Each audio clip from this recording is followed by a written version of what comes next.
तो what is decomposition reaction? देखो, decomposition reaction जो होता है it is a reverse of a combination reaction. क्यों? क्योंकि कॉम्बिनेशन रिएक्शन में दो या दो से अधिक सब्सटेंस कंबाइन होते थे और सिंगल प्रोडक्ट का फॉर्मेशन कर देते थे, और यहाँ जो होता है कि एक सिंगल सब्सटेंस जो होता है, एक सिंगल कंपाउंड जो होता है वो स्प्लिट होकर दो या दो से अधिक सिंपलर सब्सटेंस में चेंज हो जाता है। ठीक है, तो मैं यहाँ से डिकम्पोजिशन रिएक्शन का डिफिनेशन क्या लिख सकता हूँ? ठीक है, यहाँ से जो हमें डिफाइन मिलेगा that is the reaction in which a single substance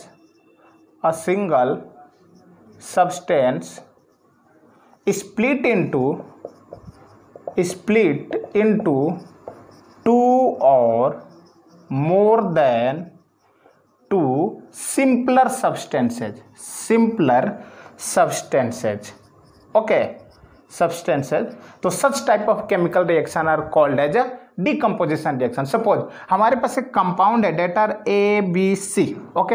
अगर मैंने इसको सपोज हीट कर दिया, ओके, हीट भी कर सकते हैं आप, या तो आप इलेक्ट्रिसिटी पास करा सकते हैं, ठीक है, या तो आप उसको लाइट में आप उसको एक्सपोज कर सकते हैं। तो अगर ये इन तीनों कंडीशन दे देने पर अगर ये A+B+C सब्सटेंस में चेंज हो जा रहे हैं तो मैं ऐसे रिएक्शन को बोलूंगा डिकम्पोजिशन रिएक्शन। हुआ क्या कि यहाँ पर हमने जो रिएक्टेंट लिया था वो मैंने सिंगल कंपाउंड लिया था, हमने कंडीशन दिया, हमने उस पर कंडीशन अप्लाइड किया, तो वो जो जितने भी उसके अंदर उस सब्सटेंस के अंदर उस कंपाउंड के अंदर जो भी छोटे छोटे सिंपलर सब्सटेंस थे, ठीक है, वो सारे के सारे ब्रेक होकर अपने सिंपलर फॉर्म में आ गए। ठीक है, तो ऐसे रिएक्शन को मैं बोलूंगा डिकम्पोजिशन रिएक्शन। मैंने जनरलाइज इक्वेशन भी आपको लिख दिया है। ठीक है, तो अब बात करते हैं जो डिकम्पोजिशन रिएक्शन होता है ये बेसिकली तीन टाइप का होता है। ओके, पहला जो होता है आपका उसको बोलते हैं थर्मल डिकम्पोजिशन। पहले को क्या बोलते हैं?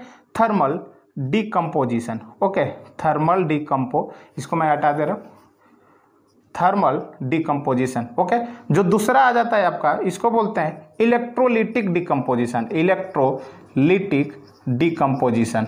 ओके, और जो आपका लास्ट जो आता है इसको बोलते हैं photo decomposition, photo decomposition. Okay, चलिए जरा ये हम लोग समझ लेते हैं कि what is thermal, what is electrolytic and what is photo decomposition. ठीक है, थर्मल डिकम्पोजिशन, अगर किसी भी सब्सटेंस को अगर हम लोग सिंपलर सब्सटेंस में चेंज कर रहे हैं बाय द गिविंग हीट, ठीक है, हीट एनर्जी देने से अगर कोई सब्सटेंस स्प्लिट होता है तो वैसे डिकम्पोजिशन को मैं बोलूंगा बेसिकली थर्मल डिकम्पोजिशन। ठीक है, व्हाट इज इलेक्ट्रोलिटिक डिकम्पोजिशन, अगर मान लीजिए किसी भी सब्सटेंस को हम लोग बाय इलेक्ट्रिसिटी उसको इलेक्ट्रिसिटी दे देने से अगर वो दो या दो से अधिक सिंपलर सब्सटेंस में ब्रेक हो जाते हैं, स्प्लिट हो जाते हैं, तो such type of reaction are called as electrolytic decomposition. ठीक है, व्हाट इज फोटो डिकम्पोजिशन, तो फोटो डिकम्पोजिशन आपको ये आता है लाइट से। ठीक है, लाइट मींस होता है आपका फोटो। ठीक है, तो अगर किसी भी कंपाउंड का स्प्लिटिंग हम लोग सनलाइट से करा रहे हैं या कोई अलग लाइट से करा रहे हैं लाइक यूवी लाइट, ओके, तो उस टाइप के केमिकल रिएक्शन को मैं बोलूंगा फोटो डिकम्पोजिशन। ठीक है, तो चलिए इन तीनों को जरा हम लोग अच्छे अच्छे एग्जाम्पल लेकर जरा और अच्छे तरीके से समझते हैं। ओके, तो इसको मैं क्या कर देता हूं, मिटा देता हूं। चलिए, तो अब हम लोग शुरू करने वाले हैं टाइप ऑफ डिकम्पोजिशन रिएक्शन के बारे में। ठीक है, तो सबसे पहला था आपका thermal decomposition, thermal decomposition. Okay, तो थर्मल डिकम्पोजिशन का हम क्या डिफिनेशन लिख सकते हैं कि इफ या the reaction in which a substance split okay into simpler substance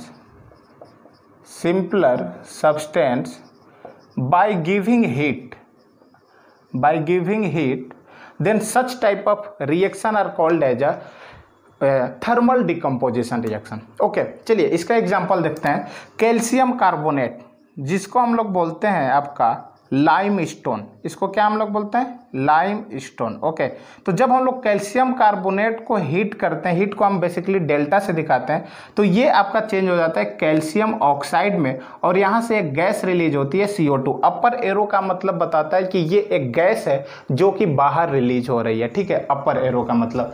तो यहाँ हमने क्या लिया, कैल्शियम कार्बोनेट, इसको हमने सिंपली क्या किया, हीट। तो हीट करने से अगर डिकम्पोजिशन हो रहा है तो ये किस कैटेगरी में आएगा, थर्मल डिकम्पोजिशन। ओके, क्या मिला प्रोडक्ट, कैल्शियम ऑक्साइड और कार्बन डाइऑक्साइड गैस बाहर निकल गई, ठीक है। दूसरा एग्जांपल लेते हैं, आपका हो जाएगा पोटेशियम क्लोरेट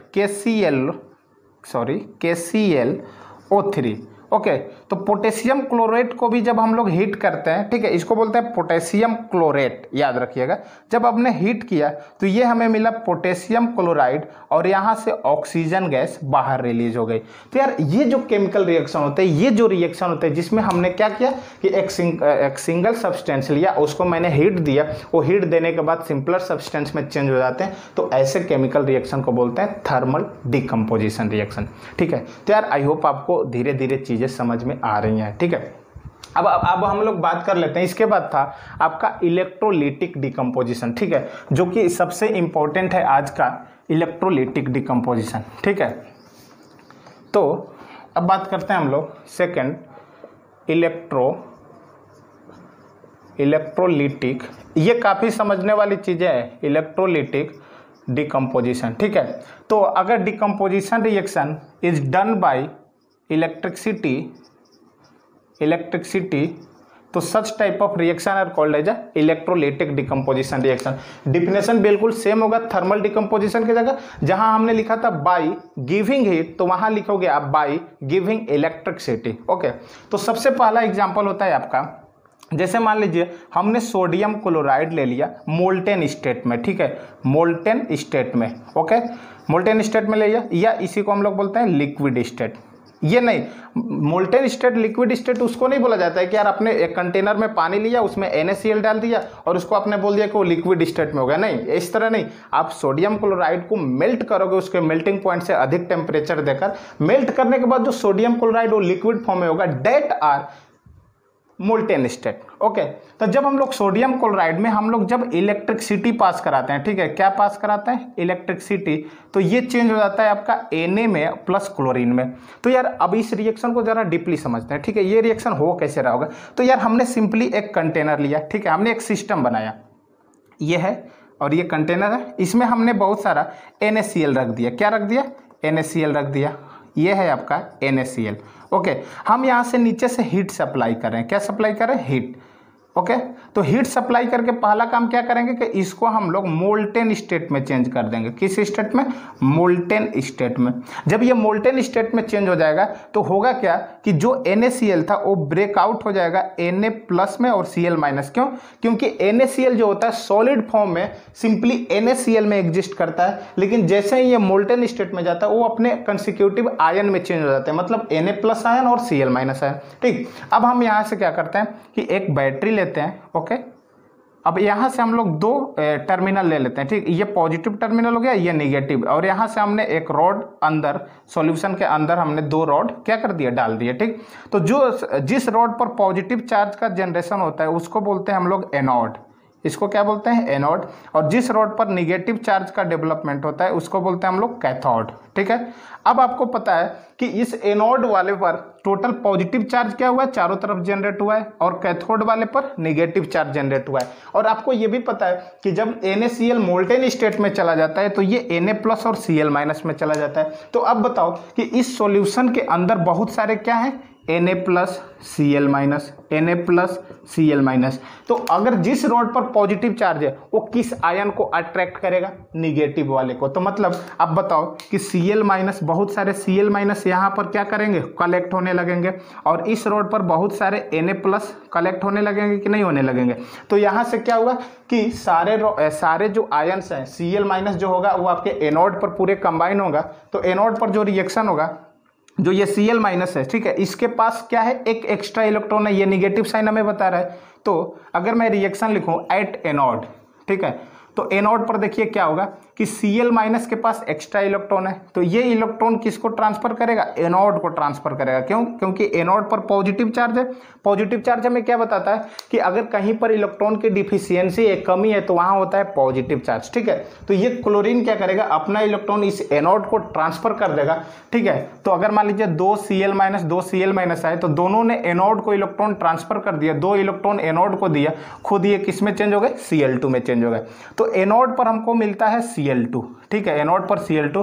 अगर बात करें एट कैथोड की, तो कैथोड पर देखिए यहाँ पर निगेटिव चार्ज की डेंसिटी ज़्यादा है, मतलब कैथोड टर्मिनल पर, कैथोड पर आपकी निगेटिव चार्ज, इलेक्ट्रॉन की संख्या बहुत ज़्यादा है। ठीक, तो वहाँ Na+, आपको पता है कि जो Na+ होता है इसके पास एक इलेक्ट्रॉन की कमी है।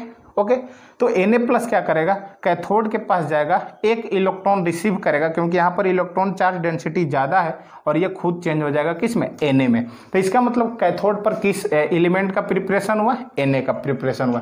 तो इस तरीके से हमने क्या किया कि NaCl को इलेक्ट्रोलिटिक डिकम्पोजिशन करा दिया।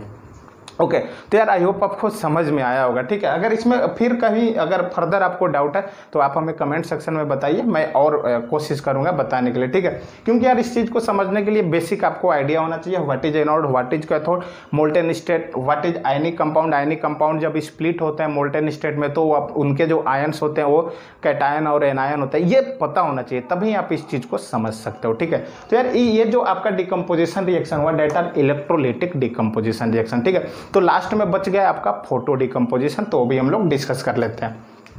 ठीक है, चलिए इसको हटा देते हैं।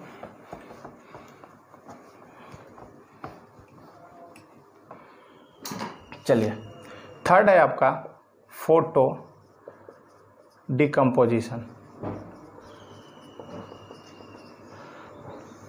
फोटो डिकम्पोजिशन में क्या होता है कि जो कंपाउंड होते हैं उनका जो डिकम्पोजिशन होता है बाय सनलाइट या यूवी लाइट, मतलब अलग अलग लाइट जो सफिशिएंटली हो जाए, जिससे रिएक्शन हो जाए, वो हम लोग लाइट लेते हैं। ठीक है, लेकिन जनरली हम लोग सनलाइट के ही प्रेजेंस में कराते हैं। जैसे देखिए, जैसे हमारे पास है सिल्वर क्लोराइड AgCl।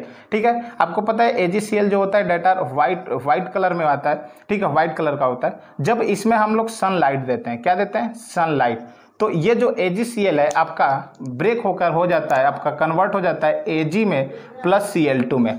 ओके, उसी तरह है AgBr, इसका जो कलर होता है पेल येलो होता है। ठीक है, क्या होता है, पेल येलो। जब इसमें हम लोग सनलाइट देते हैं, ओके, तो सनलाइट देने के बाद ये जो चेंज होता है Ag प्लस Br2 में। ठीक है, तो यहाँ पर भी देखो यार AgCl का क्या हो रहा है, स्प्लिटिंग हो रहा है, AgBr का क्या हो रहा है, स्प्लिटिंग हो रहा है। कलर आपको याद रखना होगा, AgCl is in white colour and AgBr is in pale yellow colour. ठीक है, तो जब हमने इसको सनलाइट में रख दिया तो ये धीरे धीरे इसके अंदर एक डिकम्पोजिशन रिएक्शन होने लगा, मतलब कि जो इस कंपाउंड के अंदर कंस्टिट्यूएंट थे वो अलग अलग होने लगे। लाइक Ag अलग हो गया, क्लोरीन गैस अलग हो गया, Ag अलग हो गया, Br2 अलग हो गया। ठीक है, तो such type of chemical reaction are called as a photo decomposition reaction. तो आई होप आपको डिकम्पोजिशन रिएक्शन खूब अच्छे से समझ में आ गया होगा।